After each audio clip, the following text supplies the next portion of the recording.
रात का समय, सड़कें सुनसान, सिर्फ दूर दूर तक टिमटिमाती स्ट्रीट लाइट्स और बीच बीच में आती ठंडी हवा, जो न जाने क्यों हमेशा आधी रात को और ठंडी लगती है। ऐसी रातों में जब शहर सोता है, तब सड़कों पर सिर्फ वही लोग होते हैं जिनके पास कोई मजबूरी होती है या फिर कोई कहानी। कहते हैं कुछ कहानियां किताबों में नहीं मिलती, वो सीधे किसी के जुबान से सुनने पर ही असर करती हैं।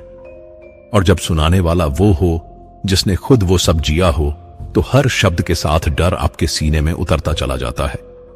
आज मैं तुम्हें ऐसी ही एक आप बीती सुनाने वाला हूं जो मैंने खुद झेली है।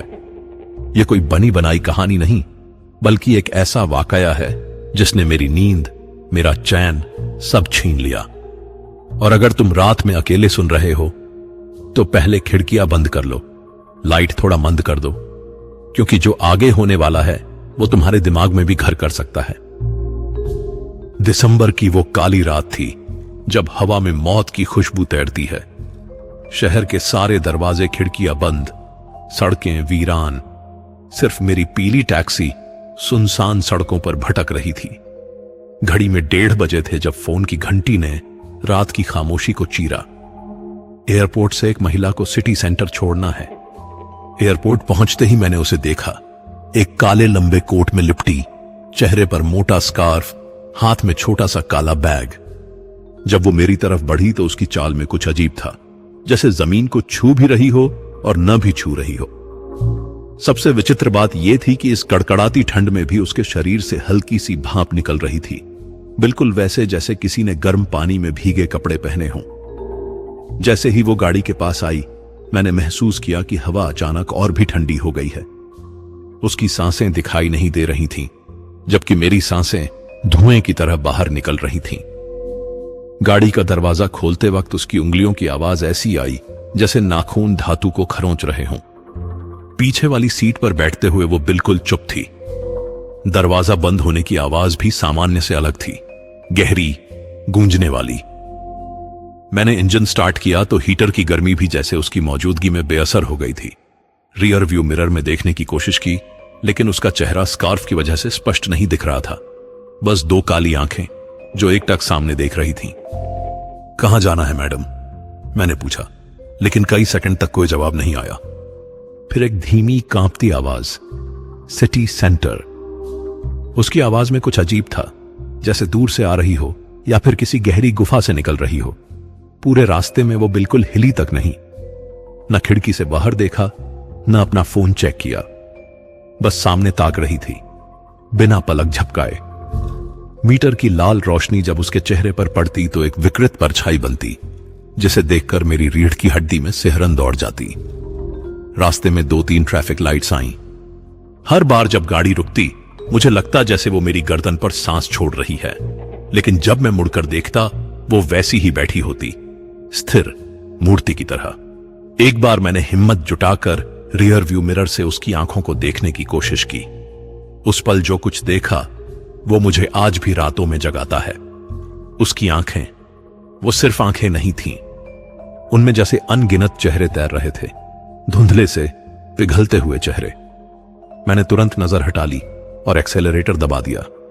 तभी उसने कहा, धीरे चलाओ, मुझे जल्दी नहीं है। उसकी आवाज में एक अजीब सा संतुष्टि का भाव था, जैसे वो इस सफर का आनंद ले रही हो। करीब 15 मिनट बाद सन्नाटा असहनीय हो गया था। मैंने रेडियो ऑन किया, उम्मीद में कि कुछ संगीत से माहौल हल्का हो जाएगा। एक पुराना गाना बजने लगा, तुम हो पास मेरे रॉकस्टार। अचानक पीछे से धीमी सी आवाज आई, ये गाना तुम्हारा दोस्त सुनता था ना, राहुल? मेरा खून सूख गया। राहुल, मेरा बेस्ट फ्रेंड जो 2 साल पहले एक कार एक्सीडेंट में मर गया था। यह गाना उसका फेवरेट था, लेकिन मैंने इस औरत को राहुल के बारे में कुछ भी नहीं बताया था। मैंने कुछ भी नहीं बताया था। आप राहुल को कैसे जानती हैं? मेरी आवाज कांप रही थी। कोई जवाब नहीं आया, सिर्फ एक हल्की सी हंसी जो कानों में चुभती हुई। मैंने रियर व्यू मिरर में देखा, वो मुस्कुरा रही थी, लेकिन वो मुस्कान, वो इंसानी नहीं लग रही थी। होंठ जरूरत से ज्यादा खिंचे हुए, जैसे कोई अपना चेहरा किसी और के ऊपर चिपका रहा हो। राहुल कहता था ना कि वो कभी अकेला नहीं मरेगा। उसने वादा किया था कि वो अपने दोस्तों को साथ लेकर जाएगा। उसकी आवाज अब राहुल की आवाज जैसी लग रही थी। मेरे हाथ स्टीयरिंग पर कांपने लगे। आप कौन हैं? मैंने हकलाते हुए पूछा। मैं वही हूं जिसका चेहरा मैं इस्तेमाल कर रही हूं। सिटी सेंटर पहुंचने में अभी भी 10 मिनट थे, लेकिन मेरा दिल इतनी तेजी से धड़क रहा था जैसे फट जाएगा। मैंने गाड़ी एक तरफ रोकी और कहा, मैडम, मैं गाड़ी यहीं रोक रहा हूं, आप उतर जाइए।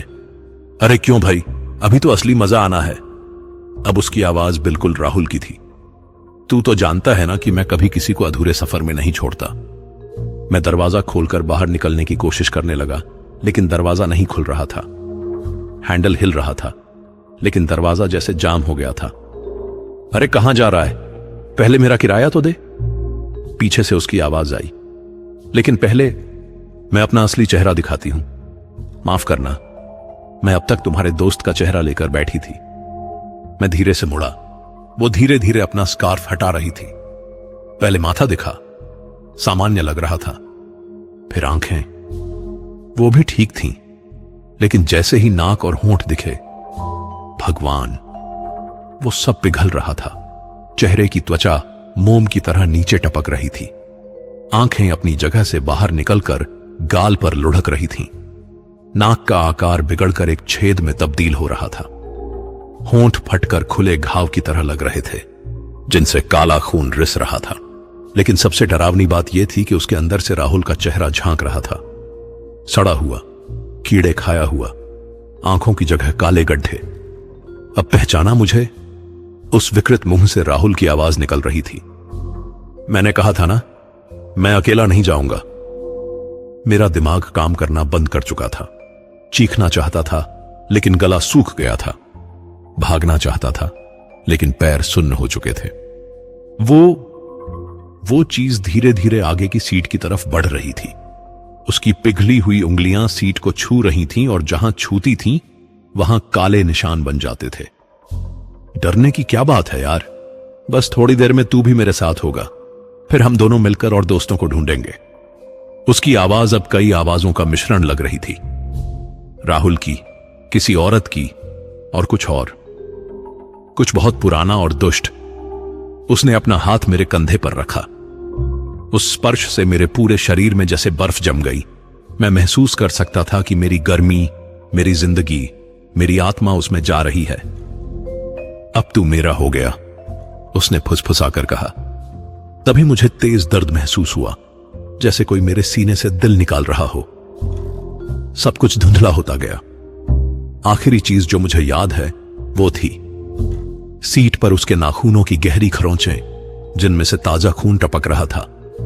फिर अंधेरा। जब होश आया तो सुबह हो चुकी थी। गाड़ी वहीं खड़ी थी जहां मैंने रोकी थी। इंजन अभी भी चालू था, पेट्रोल खत्म होने की कगार पर। पीछे वाली सीट पर कोई नहीं था, लेकिन वो खरोंचें, वो अभी भी वहां थीं, गहरी, काली, और उनमें से अभी भी कुछ नमी रिस रही थी। उस रात के बाद मेरी जिंदगी बदल गई। मैंने टैक्सी चलाना बंद कर दिया। रात में घर से बाहर नहीं निकलता, लेकिन फिर भी वो मुझसे दूर नहीं हुई। कभी कभी आधी रात में मुझे अपने बेडरूम में किसी के सांस लेने की आवाज सुनाई देती है। धीमी, गीली सांसें, बिल्कुल वैसी जैसी उस रात गाड़ी में थीं। जब मैं जागता हूं और लाइट ऑन करता हूं तो कमरा खाली होता है, लेकिन हवा में अभी भी सड़ांध की बदबू तैरती है। दर्पण में देखते वक्त कभी कभी मुझे अपने चेहरे के पीछे राहुल का चेहरा दिखता है। वो मुस्कुराता है और कहता है, अभी बारी आएगी तेरी भी। मैंने कई बार सोचा है कि वो औरत कौन थी। इंटरनेट पर सर्च किया, पुराने न्यूज़पेपर्स पढ़े। फिर मुझे पता चला 3 साल पहले एयरपोर्ट के पास एक औरत का एक्सीडेंट हुआ था। उसका चेहरा इतना जल गया था कि पहचाना नहीं जा सका। कहते हैं वो अब भी रातों में टैक्सी रोकती है, अलग अलग चेहरे लगाकर। लेकिन सबसे डरावनी बात यह है, कल रात मुझे फोन आया।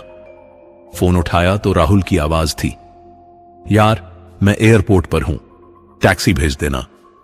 और हां, इस बार मैं अकेला नहीं आ रहा। फोन कट गया।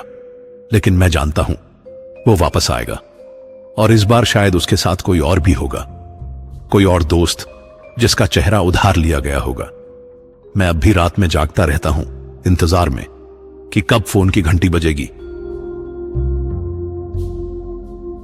रात के 11 बज चुके थे जब आरव ने अपना रोजाना का काम शुरू किया। बिस्तर से उतरकर वह धीरे धीरे अपने कमरे के फर्श पर घुटनों के बल बैठ गया।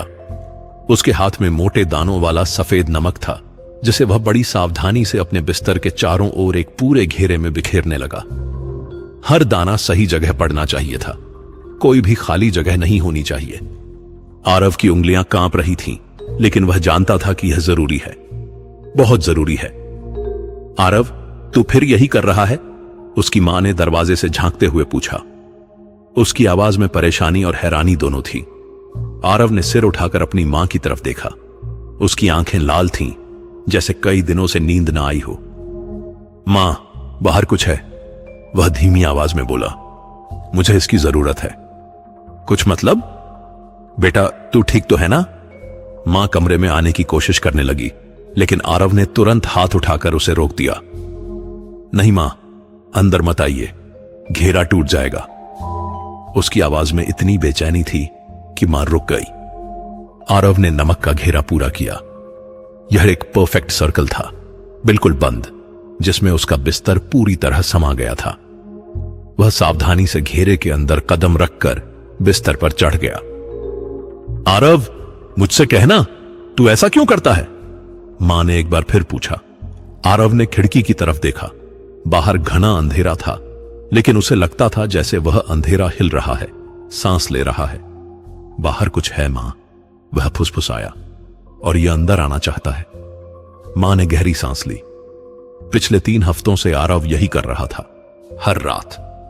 डॉक्टर कहते थे कि यह तनाव की वजह से है, लेकिन मां को समझ नहीं आता था कि उसका 17 साल का बेटा इतना डरा हुआ क्यों है। ठीक है बेटा, जो तुझे ठीक लगे, लेकिन सुबह इसे साफ कर देना, मां ने हार मानकर कहा और बाहर चली गई। आरव ने रजाई अपने ऊपर खींची। उसे पता था कि आज भी रात भर नींद नहीं आएगी। वह घेरे के बाहर नजर दौड़ाता रहेगा, इंतजार करता रहेगा कि वह कब आएगा, क्योंकि वह हर रात आता था। रात के 2 बजे, जब पूरा घर सन्नाटे में डूब गया था, आरव की सांस रुक गई। वह आवाज शुरू हो गई थी। यह आवाज ठीक उसके कमरे के बाहर से आ रही थी, जैसे कोई चीज फर्श पर रेंग रही हो, धीमी लेकिन लगातार। आरव ने रजाई को अपनी ठुड्डी तक खींचा और कमरे के कोनों की तरफ देखने लगा। सरसराहट तेज हो गई। अब यह ऐसी लग रही थी जैसे कोई लंबी भारी चीज फर्श पर खिसक रही हो। आवाज कभी बाएं से आती, कभी दाएं से, जैसे वह चीज उसके बिस्तर के चारों ओर चक्कर लगा रही हो। आरव की हथेली में पसीना आ गया। वह जानता था कि अगर वह घेरे के बाहर पैर रखे तो हुआ। एक धीमी सांस की आवाज आई, बिल्कुल उसके बिस्तर के पास से। आरव ने हिम्मत करके नीचे की तरफ देखा। नमक का घेरा वहीं था, बिल्कुल सुरक्षित, लेकिन उसके ठीक बाहर कुछ था। वह कुछ इतना काला था कि अंधेरे में भी दिख रहा था। एक परछाई जो अपनी ही छाया थी। आरव ने देखा कि वह चीज घेरे के किनारे किनारे घूम रही है, जैसे कोई भूखा शेर पिंजरे के बाहर चक्कर लगाता है। सांस की आवाज और तेज हो गई। आरव को लगा जैसे कोई उसकी तरफ फूंक मार रहा हो। हवा में एक अजीब सी गंध थी, सड़ी हुई मिट्टी और बासी पानी की। आरव ने आंखें बंद कर लीं और मन में भगवान का नाम जपने लगा, लेकिन सरसराहट बंद नहीं हुई। वह और भी पास आती गई, इतनी पास कि आरव को लगा जैसे वह चीज नमक के घेरे को छू रही हो। अचानक सब कुछ शांत हो गया। आरव ने धीरे से आंखें खोली। कमरे में सिर्फ चांद की हल्की रोशनी थी। कोई आवाज नहीं, कोई हलचल नहीं, लेकिन हवा में अभी भी वह अजीब गंध थी। उसने घेरे की तरफ देखा। नमक वहीं था, सुरक्षित, लेकिन आरव को पता था कि वह चीज कहीं नजदीक ही है, इंतजार कर रही है। अगली रात के लिए। अगली सुबह आरव स्कूल नहीं गया। वह अपने दादाजी के पुराने ट्रंक में ढूंढने लगा, जो अटारी में रखा था। उसे लगता था कि इस परेशानी का कोई हल यहीं मिलेगा। धूल भरे कागजों, पुरानी तस्वीरों और कपड़ों के बीच उसे एक मोटी चमड़े की झिल्द वाली किताब मिली। उसका नाम था रक्षा चक्र और आध्यात्मिक सुरक्षा। किताब इतनी पुरानी थी कि उसके पन्ने पीले पड़ गए थे। आरव ने किताब खोली। अंदर अजीबोगरीब चित्र थे, नमक के घेरे, मोमबत्तियां, अनजाने मंत्र। एक पेज पर लिखा था, नमक आत्माओं के लिए एक बाधा है, यह नकारात्मक शक्तियों को भीतर आने से रोकता है। आरव का दिल तेजी से धड़कने लगा। यह वही था जो वह कर रहा था। वह आगे पढ़ता गया। किताब में लिखा था, जब कोई आत्मा किसी व्यक्ति से चिपक जाती है तो वह तब तक उसका पीछा करती है जब तक वह उसे अपने कब्जे में न ले ले। नमक का घेरा एक अस्थायी समाधान है, लेकिन अगर घेरा टूट जाए। आरव ने पन्ना पलटा। अगला वाक्य उसे ठंडा कर गया। अगर रक्षा चक्र टूट जाए तो आत्मा तुरंत भीतर आ जाएगी और व्यक्ति के शरीर पर कब्जा कर लेगी। नीचे एक चित्र था। उसमें एक आदमी अपने बिस्तर पर घेरे के अंदर बैठा था और घेरे के बाहर एक काली आकृति उसे घूर रही थी। आदमी के चेहरे पर आतंक था। आरव ने अगला पैराग्राफ पढ़ा। आत्मा धैर्य रखती है। वह हफ्तों महीनों तक इंतजार कर सकती है। वह व्यक्ति को थकाती है, उसकी नींद छीनती है, जब तक वह इतना कमजोर न हो जाए कि गलती कर दे। आरव के हाथ कांपने लगे। यही तो हो रहा था उसके साथ। पिछले 3 हफ्तों से वह ठीक से सो नहीं पाया था। दिन भर सुस्त रहता था और रात को डर से जागता रहता था। किताब के अंतिम पन्ने पर एक चेतावनी थी, लाल स्याही में लिखी हुई, याद रखें, आत्मा को सिर्फ एक मौके की जरूरत होती है। एक छोटी सी गलती, एक टूटा हुआ घेरा और फिर वापसी का कोई रास्ता नहीं। आरव ने किताब बंद की। उसके चेहरे से खून उतर गया था। अब वह समझ गया था कि वह किस खतरे में था, और यह खतरा हर रात बढ़ता जा रहा था। तीसरी रात कुछ अलग थी। आरव ने घेरा बनाया था, लेकिन इस बार उसे ऐसा लग रहा था जैसे कमरे में कोई और भी है। रात के 11 बजे से ही उसे महसूस होने लगा था कि कोई उसे देख रहा है। एक तीखी, भेदती नजर जो उसकी रीढ़ में ठंडक भर देती थी। आरव ने चारों तरफ देखा, लेकिन कुछ नहीं दिखा। फिर भी वह एहसास बना रहा। 12 बजे कमरे का बायां कोना अचानक ठंडा हो गया। आरव ने देखा कि खिड़की बंद है, एसी भी नहीं चल रहा। फिर यह ठंडक कहां से आई? उस कोने की तरफ देखते ही उसे लगा जैसे हवा गाढ़ी हो गई है, भारी हो गई है। कौन है वहां? आरव ने हकलाते हुए पूछा। कोई जवाब नहीं आया, लेकिन ठंडक बढ़ती गई। अब पूरा कमरा ठंडा लगने लगा था, जैसे कोई बर्फ खाना हो। 1 बजे आरव को लगा जैसे कोई उसके बिस्तर के नीचे है। वह हिम्मत नहीं कर पा रहा था कि नीचे देखे, लेकिन उसे साफ आभास हो रहा था कि घेरे के ठीक बाहर, बिस्तर के नीचे कुछ है, कुछ जो सांस ले रहा है। आरव ने कान लगाकर सुना। हां, वहां धीमी धीमी सांस की आवाज थी।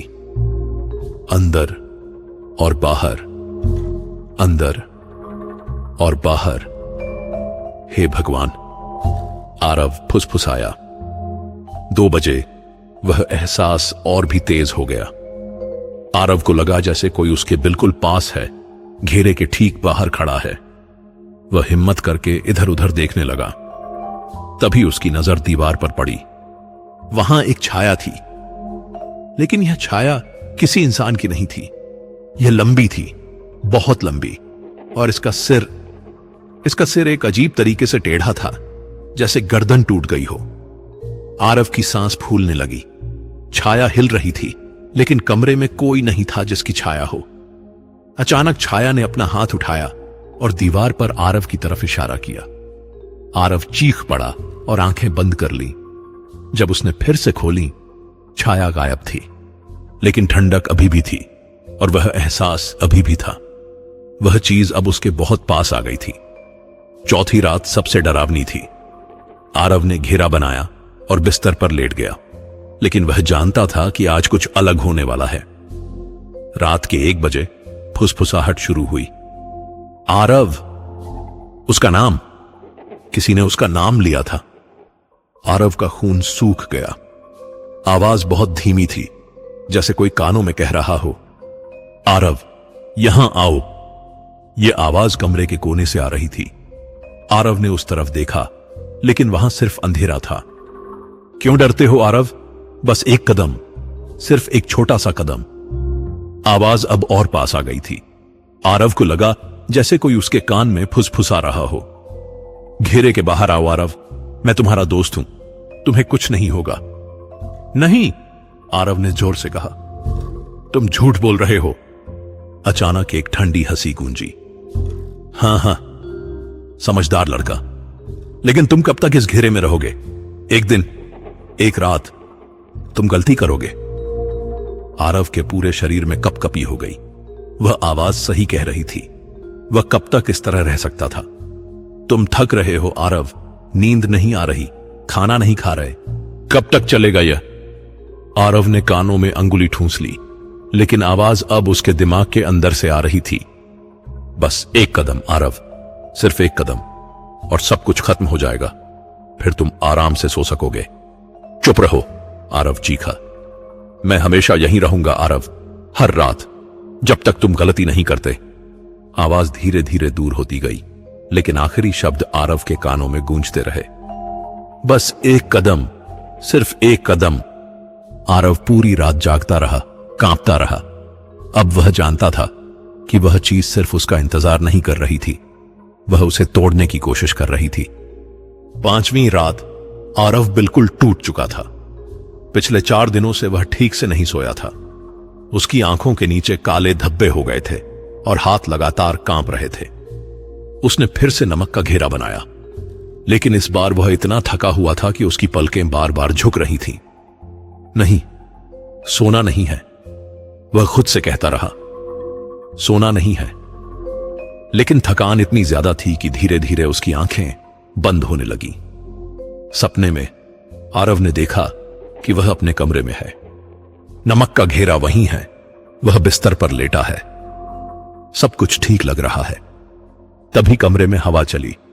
यह कोई सामान्य हवा नहीं थी, यह ठंडी और तेज थी, जैसे किसी ने खिड़की खोल दी हो। आरव ने देखा कि हवा सीधे नमक के घेरे की तरफ आ रही है। नहीं, सपने में आरव चीखा, लेकिन हवा रुकी नहीं। वह नमक के दानों को उड़ाने लगी। पहले एक दाना, फिर 2, फिर पूरा का पूरा हिस्सा हवा में उड़ने लगा। आरव ने देखा कि घेरे के बाहर से एक लंबी काली आकृति आ रही है। उसका मुंह नहीं था, सिर्फ एक गहरा छेद था, और वह सीधे उसकी तरफ झुक रही थी। फूंक, फूंक, फूंक। काली आकृति कहीं से फूंक मार रही थी। नमक के दाने तेजी से उड़ने लगे। घेरा टूटने लगा। नहीं, रुको, आरव चीखा। काली आकृति ने अपना सिर उठाया। उस छेद की जगह अब 2 चमकती लाल आंखें थीं। बहुत हो गया इंतजार आरव, उसकी आवाज कब्र से आ रही थी। अब मेरी बारी है। घेरे में एक बड़ा छेद हो गया। काली आकृति उस छेद से अंदर आने लगी। आरव की आंख खुली। वह पसीने से तरबतर था। दिल इतनी तेजी से धड़क रहा था कि लगता था बाहर आ जाएगा। वह तुरंत नमक के घेरे की तरफ देखने लगा। घेरा वहीं था, सुरक्षित, सिर्फ सपना था। आरव ने राहत की सांस ली, लेकिन तभी उसे एक बात नजर आई। नमक के घेरे के एक कोने में कुछ दाने कम लग रहे थे। आरव का गला सूख गया। क्या यह सच में सिर्फ सपना था? छठी रात आरव ने पहले से भी ज्यादा सावधानी बरती। उसने नमक का घेरा मोटा बनाया, 2 परतें बनाई और घेरे के चारों कोनों पर मोमबत्तियां भी जलाईं। आज कुछ नहीं होगा, वह खुद से कहता रहा। मैंने हर तरह की सुरक्षा कर ली है। रात भर वह जागता रहा। कोई अजीब आवाज नहीं आई, कोई सरसराहट नहीं हुई, बस शांति थी। 3 बजे तक सब कुछ सामान्य था। आरव को लगा कि शायद वह चीज हार मान गई है, लेकिन 4 बजे खिड़की से हवा आई। यह बहुत हल्की हवा थी, इतनी हल्की कि मोमबत्तियों की लौ भी नहीं हिली। आरव को लगा कि यह सामान्य हवा है। वह गलत था। हवा धीरे धीरे नमक के घेरे तक पहुंची। शुरुआत में कुछ नहीं हुआ, फिर बहुत आराम से कुछ नमक के दाने हिलने लगे। आरव को तब तक कुछ पता नहीं चला जब तक कि हवा रुक न गई। 5 बजे जब सुबह की पहली रोशनी खिड़की से आई, आरव ने नमक के घेरे की तरफ देखा। उसका दिल धक से रह गया। घेरे के दाईं तरफ एक छोटा सा हिस्सा हट गया था, सिर्फ 2 इंच का, लेकिन यह काफी था। घेरा टूट गया था। आरव की सांस फूलने लगी। नहीं, नहीं, यह नहीं हो सकता। वह तुरंत बिस्तर से उतरकर घेरे को दुरुस्त करने लगा, लेकिन तभी उसे एहसास हुआ कमरे में सरसराहट हो रही थी। लेकिन यह सरसराहट घेरे के बाहर से नहीं आ रही थी, यह अंदर से आ रही थी। आरव धीरे धीरे मुड़ा। उसके बिस्तर के नीचे से आवाज आ रही थी, जैसे कोई चीज वहां खिसक रही हो। हेलो आरव, एक फुसफुसाहट आई। मैं अंदर आ गया। आरव चीखा और घेरे के बाहर भागने लगा, लेकिन दरवाजे तक पहुंचते पहुंचते उसके पैर रुक गए। उसने मुड़कर देखा। बिस्तर के नीचे से 2 लंबे काले हाथ निकले थे। वे फर्श पर टटोल रहे थे, जैसे कुछ ढूंढ रहे हों, कुछ जो भागकर दरवाजे तक गया हो। 7वीं रात आरव ने नमक का घेरा बनाने से इनकार कर दिया। वह जानता था कि अब कोई फायदा नहीं। वह चीज अंदर आ गई थी। आरव अपने बिस्तर पर बैठा था, हाथ में माथा थामे। उसकी मां ने 3 बार पूछा था कि क्यों नहीं बना रहा घेरा, लेकिन आरव ने कोई जवाब नहीं दिया था।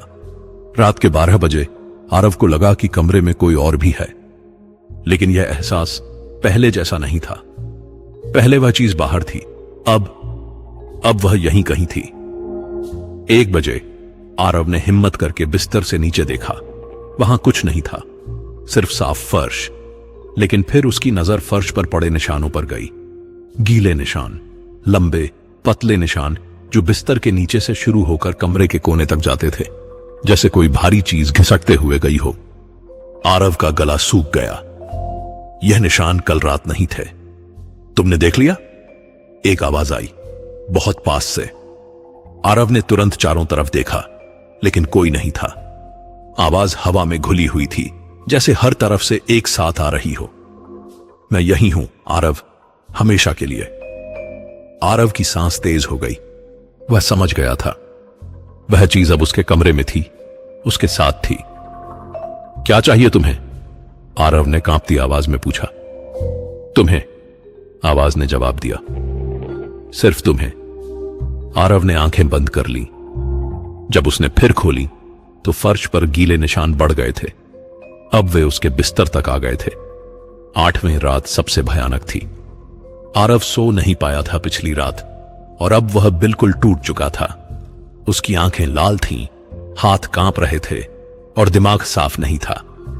3 बजे जब वह बिस्तर पर लेटा था, उसे लगा जैसे कोई उसे छू रहा है, बहुत हल्के से, जैसे कोई उंगली उसके हाथ पर फेर रहा हो। आरव ने आंखें खोलीं और अपने हाथ की तरफ देखा। कुछ नहीं था, लेकिन एहसास अभी भी था। फिर वह स्पर्श उसके माथे पर आया, ठंडा गीला स्पर्श, जैसे कोई बर्फ उसके माथे पर रख रहा हो। कौन है? आरव फुसफुसाया। जवाब में एक ठंडी सांस उसके चेहरे पर पड़ी, बिल्कुल पास से, इतनी पास कि आरव को लगा जैसे कोई उसके ऊपर झुका है। आरव की हिम्मत नहीं हो रही थी कि वह ऊपर देखे। वह जानता था कि अगर उसने देखा तो। देखो आरव, आवाज आई, मुझे देखो। नहीं, आरव ने आंखें कसकर बंद कर ली। डरो मत, मैं सिर्फ तुमसे मिलना चाहता हूं। आरव का पूरा शरीर कांप रहा था। ठंडी सांस अभी भी उसके चेहरे पर पड़ रही थी। बस एक नजर, आरव, सिर्फ एक नजर। आरव नहीं जानता था कि क्यों, लेकिन धीरे धीरे उसकी आंखें खुलने लगीं, जैसे कोई जबरदस्ती खुलवा रहा हो। पहले उसने छत देखी, फिर धीरे धीरे उसकी नजर नीचे आई, और उसने देखा 1 इंच दूर उसके चेहरे के बिल्कुल सामने एक चेहरा था। लेकिन यह कोई सामान्य चेहरा नहीं था। इसकी आंखें नहीं थीं, सिर्फ 2 गहरे छेद थे जिनसे अंधेरा झांक रहा था। नाक की जगह सिर्फ 2 छोटे छेद थे, और मुंह सिर्फ एक चौड़ी दरार थी जो कान तक फैली हुई थी। उस दरार के अंदर कुछ नहीं था, सिर्फ काला अंधेरा। लेकिन सबसे डरावनी बात यह थी कि वह चेहरा मुस्कुरा रहा था, एक भयानक चौड़ी मुस्कान। आरव चीखा और बिस्तर से गिर गया। जब उसने फिर से ऊपर देखा, वह चेहरा गायब था, लेकिन कमरे में अभी भी वह ठंडी हंसी गूंज रही थी। हाँ हाँ हाँ, डर गए आरव, अभी तो शुरुआत है। आरव कोने में सिमटकर बैठ गया। वह जानता था कि अब बचना नामुमकिन था। वह चीज उसके बिल्कुल पास आ गई थी। 9वीं रात आरव का दिमाग पूरी तरह से हिल गया था। वह दिन भर बड़बड़ाता रहा, कभी हंसता, कभी रोता। उसकी मां ने डॉक्टर को बुलाया था, लेकिन आरव ने किसी को कमरे में आने नहीं दिया।